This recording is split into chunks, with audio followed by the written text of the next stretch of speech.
Go.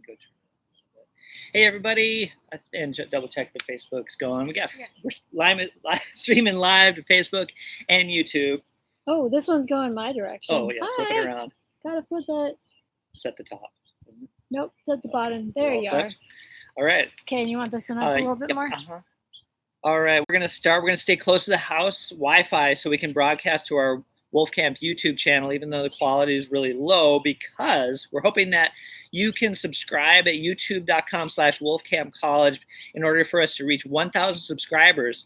We only need about 220 left, more to go, so that we can stream from our phones, which are much higher quality. YouTube requires us to have 1,000 subscribers. So big thanks to all of you who've subscribed already, lifting us from 400 to 800 subscribers over the last week and a half. Only 200 more to go. And then once we get to that 1,000, we're going to launch my Wolf Journey Earth Conservation course, and we're going to offer that complimentarily to everyone studying from home during the social distancing era. Check out wolfcollege.com/Wolf Journey Earth Conservation courses for more information on those, including book 1, Trail of the Naturalist, which we're going to unveil study experiences day by day. There's about 20 in that first book. All right, and then today you can follow along with what we're going to be doing, which is on hazelnuts, on the blog article we've had up at the Wolf Camp website for the last couple of years. Go to wolfcollege.com/Filbert Hazelnut Milk Truffle Dessert Recipes. And as always, we hope these daily videos inspire you to get outside and enjoy nature in your backyard, such as with plants like hazelnut. Big shout out to all the healthcare and essential workers keeping us healthy during this time, sheltered and fed. And if there are any workers out there, you still have good financial resources and you benefit from this video, click on the link in the description to keep Wolf Camp staff employed until summer camp season starts during this time when we can't run our weekend workshops or anything. Before Kim begins, there's a few important points about hazelnuts, also called filberts when you find them in the grocery stores. Also called cob nuts in other parts of the world. As we taught yesterday during our top 10 wild edible plants broadcast, hazelnuts are one of our top 10 in the northern regions because no other nut really can be eaten without much processing. Very few, especially here in the Pacific Northwest, on the coastal Pacific Northwest. Their leaves are also second softiest and sturdiest for nature's toilet paper. Very velvety. The commercial filbert was actually our native beaked filbert here from the Pacific Northwest, called that because it grows in pairs that look like beaks. Yeah, it has this really long outside kind of a sheath on it, and you can tell that you've got a beaked hazelnut. If you're in some other parts of the country, there are other kinds of hazelnuts out there, but our beaked hazelnut that's here, the actual beak or the sheath that sticks out beyond is 2 or more times the length of the nut. So if you've got a super long sheath, you've got a beak.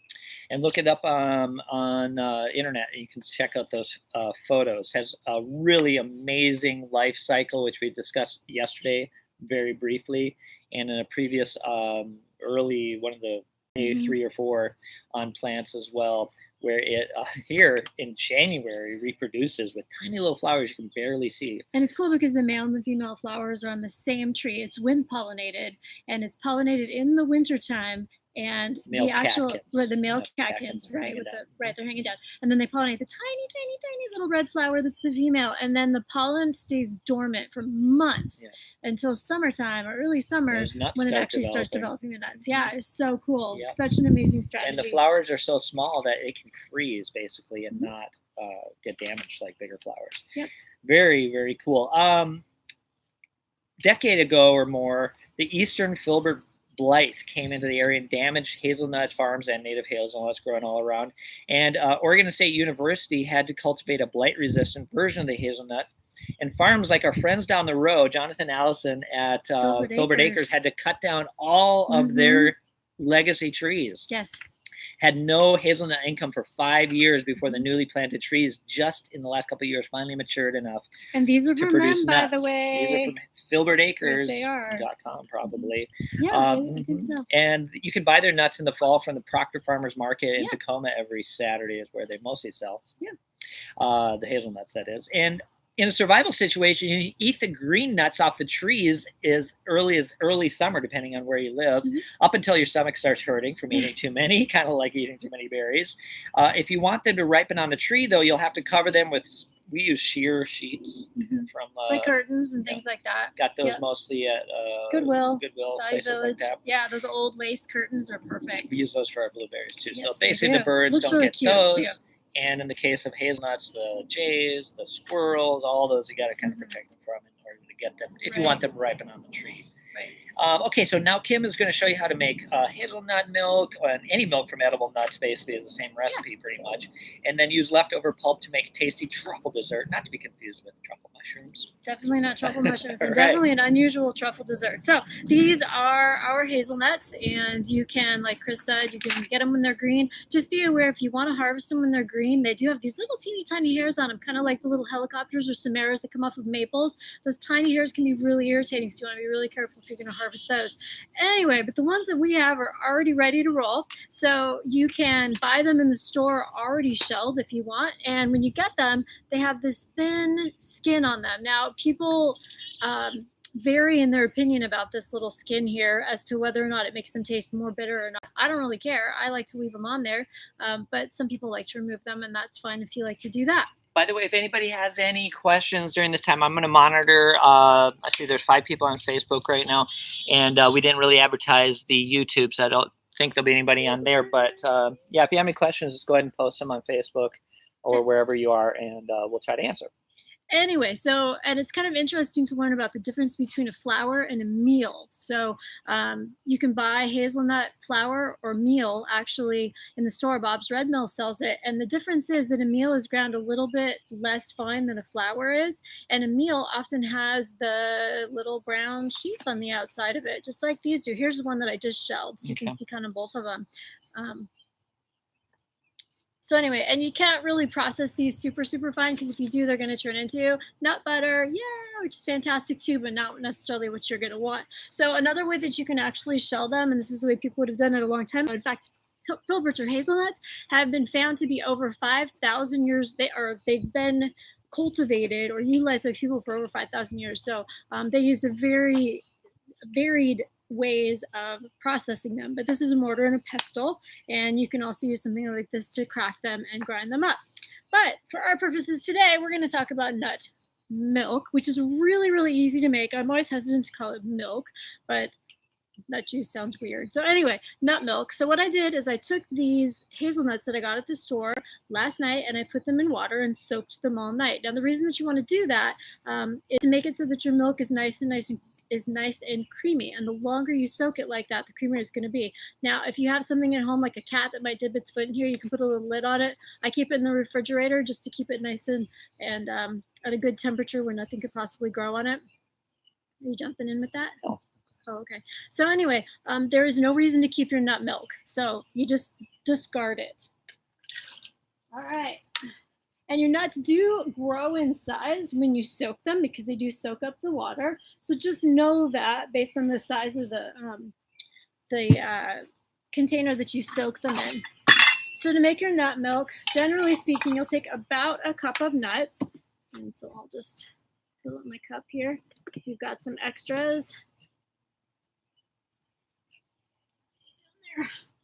And all you do is you throw them into your handy dandy blender or your Vitamix. Next thing, you want to add water. So between 3 and 4 cups. 3 is going to make it super creamy. 4 is going to make it go a little bit further or last a little bit longer. Nice and easy. You can do filtered water if you want. I just take mine straight out of the tap because I really like our tap water. You want to mention what you have to do if you didn't have a blender? I did. Oh, you did? Yeah, you missed it. I did. The mortar and pestle. Sorry. Yeah. So, okay. We've got our nuts. We've got our water. Now, I don't know about you guys, but I like things just a little bit sweetened. Now, you don't have to do this. You don't have to add any sweetener at all, but I like it. So you can do honey. You can do maple syrup. You can do dates, all sorts of different things. Some people even do stevia, although that's not really my thing. So I'm going to throw in just a little bit of maple syrup. And we'll leave this on. It's a better idea. It's so good. Just a little bit. And I'm also going to add some vanilla. And this is vanilla that we actually made here. This is, if you watched the Herbal Medicine Day when we made the salve and we did the herbal oil, same idea, except that you're putting vanilla beans in alcohol. And so that's what kind of alcohol did you use? I use vodka Vodka. for this. Yeah, so we're just gonna go bloop, just a little bloop of that. You can measure all this stuff if you want. There's tons of recipes online, but I don't have time for that. Yeah, look up how to make vanilla. I mean, you know, you think it's about easier buying to make it. It's super expensive. Yeah. It went from like $10 for a little bottle at Costco to like $30. Make it's your just own. amazing. So anyway, it's all ready to roll. We're just gonna turn this on.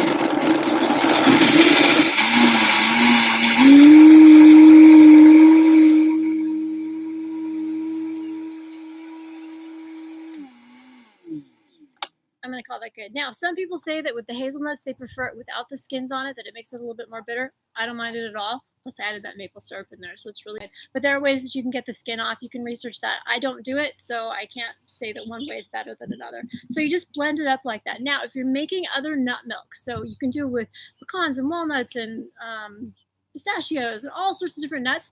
And if you do it with cashews, you don't have to do the next step. Cashew milk is probably my favorite.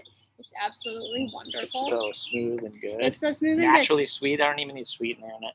Yeah, and you don't actually have to strain it because the nuts blend in so well that it's not a problem. So straining, there's a whole bunch of different ways that you can strain. You can buy yourself a handy dandy nut milk bag. This is the best. I think super cheap. You can use a jelly strainer bag, which also works, but it seems to be a little bit fine to get all of the liquid out of it without making a bit of a mess. You can use cheesecloth. Drives me crazy, but you can use it if you like it or if that's what you have. So I'm just going to use my nut milk bag. So all you do is put it in a little container. I like an easy pour container. And then you pour it right in. Now remember, I've got between 3 and 4 cups of water, so you want to make sure that you got a big enough container. If anybody can't hear anything or has any questions or missed something, just go ahead and put them in the comments. See a couple people on YouTube, even though we didn't advertise it on there, and type up the comments. I'll try to watch and try to answer. Right. So with the nut milk bag, all you want to do is twist the top and whoa, don't cry over spilled milk. Oh, not even nut milk? Not even nut milk. Or maybe a little bit because this is so fantastic. So squeeze, squeeze, squeeze, squeeze. Oh goodness. Mm-hmm. Squeeze out all of that milky goodness. Wash your hands before you do this, by the way. Yeah. Which I did, of course. While Kim's... done. Oh, you're ready? Yes. I'll just throw in a couple extra tidbits. If not, oh, is it? Now, that's some it? people say that is it for the nut milk. Ready to now, go. some people say that if it sits around for a while, it separates. And in fact, when you buy it from the store, they stick all sorts of things in it to keep it in suspension so that it doesn't separate out. You don't need to do any of that. Just shake it. Problem solved. Okay, next. We have got this beautiful pulp. Now, if you look into recipes after you make your nut milk, guess what they say? Yes, of course you can. Thank you. Guess what they say? They say, oh, pulp, yeah, just discard that after you're done. Well, not here at Blue Sky Farm. We don't do that. So I want to make something out of it. So I'm going to pour this beautiful pulp out into a bowl. Now, if you don't want to make anything out of it, you can compost it. You can throw it to your chickens if you have chickens. You can spread it on your face if you're not allergic to hazelnuts. I guess you wouldn't be drinking it if you were. As kind of a facial scrub. And that's just fine. And there are a lot of other things you can do with it too. So think about encrusting your protein with it. So you can have hazelnut crusted tofu. Fantastic. You can make pie crust, all sorts of things out of it. Wow. I know, isn't that crazy? But anyway, so we've got our hazelnut pulp or the nut meats left. And so I'm just going to follow this little recipe for hazelnut truffles, and I'll just tell you how to do it really fast. You can use any kind of like a nut spread that you want, or you can use tahini. And I often do use tahini, but for some reason I really was in the mood for some peanut butter. Yeah, you've mostly used tahini in the past. I do, but so I really just wanted peanut butter. Yeah, okay. While Kim's putting that together, I just wanted to show everybody our hazelnut trees. This is from our one of our old ones. We need to cut down because it's getting a hazelnut blight. Have you shown that to people? Yeah, no, it's right there behind that cedar. So the blight, if you got to look at your hazelnuts and see whether it has this on here. These are, it looks like a little woodpecker came along or something. It's a fungal spot. And they all actually call it a canker. It develops a canker, and that's where the spores come out. We unfortunately have to cut it down and burn it. because we can't like let it sit around, because those spores from that fungus will distribute through the air, and potentially even, we bought some from Oregon State University. We bought some of their hi everybody bought some of their about $20 for a tree that is supposed to be resistant to the hazelnut blight. There's a bunch of different but brands. It's not 100%. You got to get rid of your old ones that has the blight on there. So here's the new leaves, super soft. This is where the old flowers were that developed in January and February, and are going to develop nuts there if they got fertilized. Can I just tell them next? 1/4 cup of cocoa powder. Oh yeah, there's a bunch of different kinds of cocoa powder that you can use. And I just used this one that I got from Costco, but you can get it at any of the stores. So we got 1/4 cup of that. We have, my other favorite, 1/4 cup of sweetener again. We're just gonna keep it a maple day. If you're out in the woods and you're looking for native hazelnuts, basically look for a tree that has sort of alder or poplar looking leaves, but the way to identify it is touch it. So soft. And again, that's number 2 best toilet paper out there in nature. Okay, so we're gonna add just a little bit of vanilla again, and we're gonna add a pinch of salt.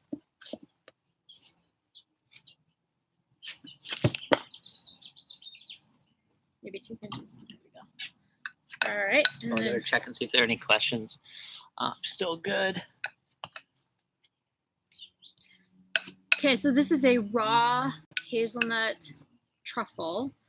We call it raw hazelnut ball of delectable goodness.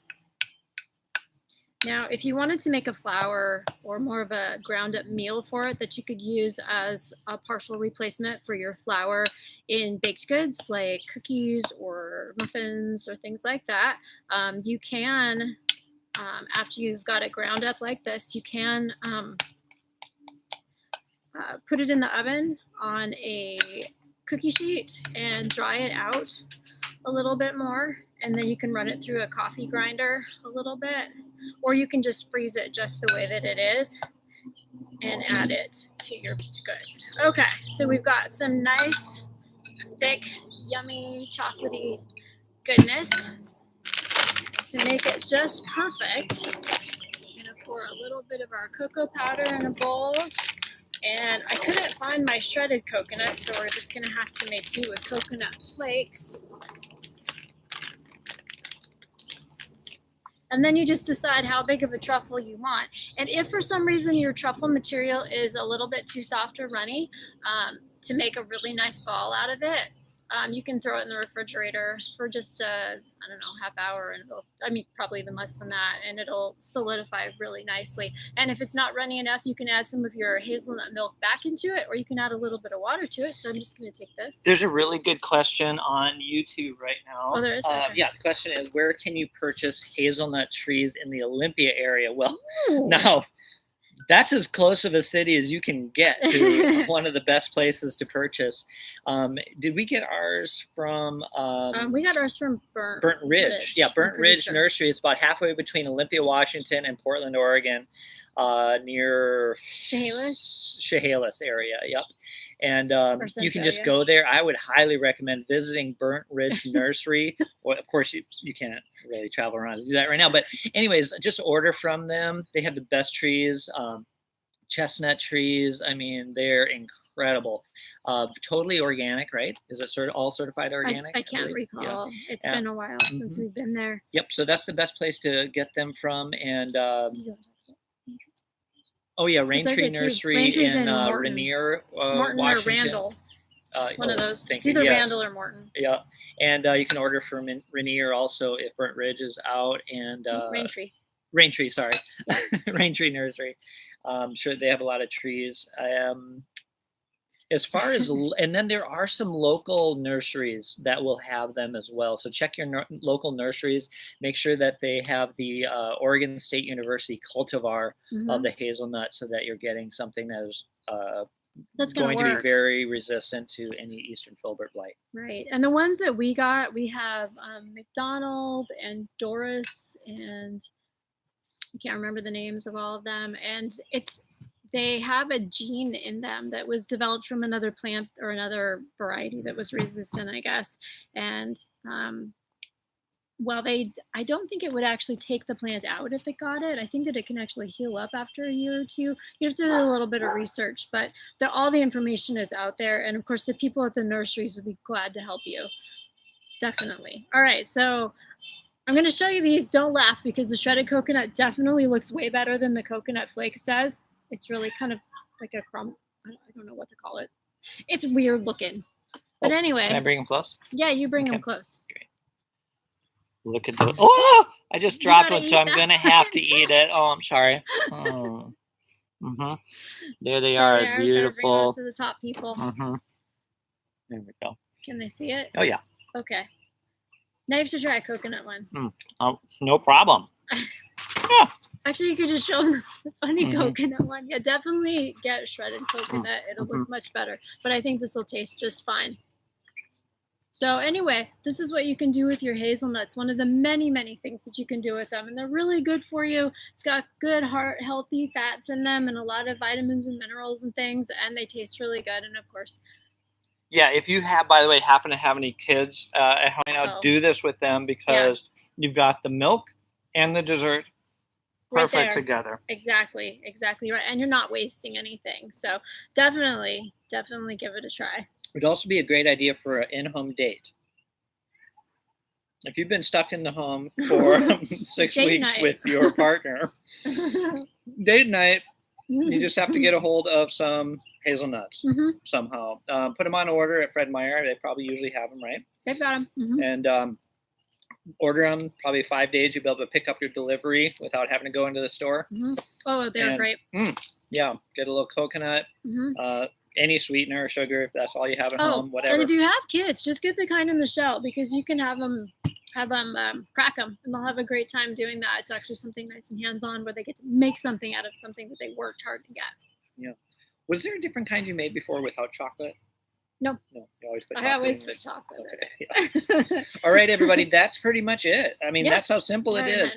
Next time you buy a huge case of nut milk of any kind, you got macadamia milk, you got hazelnuts. Macadamia nut milk, amazing. Did you know you can even do this with sunflower seeds? If you really love sunflower seeds. Yeah. Anyway, so whatever nut milk you're buying, just make it at home. And it'll last for a couple of days in your fridge, like 3 days, maybe 4 days if you need to, but just drink it. Yeah. All right. Well, everybody, please subscribe at youtube.com/wolfcampcollege, because we need to get up that 1,000 mark. We only have 200 more to go. We did 400 in the last week and a half, so I'm sure we can hit that 200, because Earth Day is coming up on August 22nd. It's the 50th anniversary of Earth Day. Excuse me, April 22nd. 50th anniversary in 2020. And we want to unveil our old Wolf Journey Earth Conservation course, but newly revised, online, offering it complimentary for everybody that's at home that wants to get outdoors at 20 minutes every day and do field experiences in order to learn, become your neighborhood naturalist, your wildlife tracker, traditional herbalist, with recipes like this, survival skills, the Trail of Survival Scout, and others. You can check it out on wolfcollege.com. All right. Let's call it a day. Good thing I wore a brown shirt. Yep. And it is about time to sign off. I was thinking about singing, but I'm going to reserve all the rest of my songs, I think, for weekends. When we do maybe weekends. Oh, by the way, Saturday, we're getting our friend that is putting their bees here. Awesome. So the Blue Sky Farm bee delivery is happening. We'll also check in with the mason bees that we did a big thing on about a week and a half ago. They're rocking and rolling. Yeah, they're rocking. Yep. And you can see everything's starting to everything's flowering in our orchard, of course. And so check it out Saturday. But tomorrow we're doing acorn flour and pancakes. So please join us tomorrow for one of the most important top 5 foods in the world virtually is the oak. And so, we'll see you tomorrow. Everybody be well. Bye. And take care. That was so good.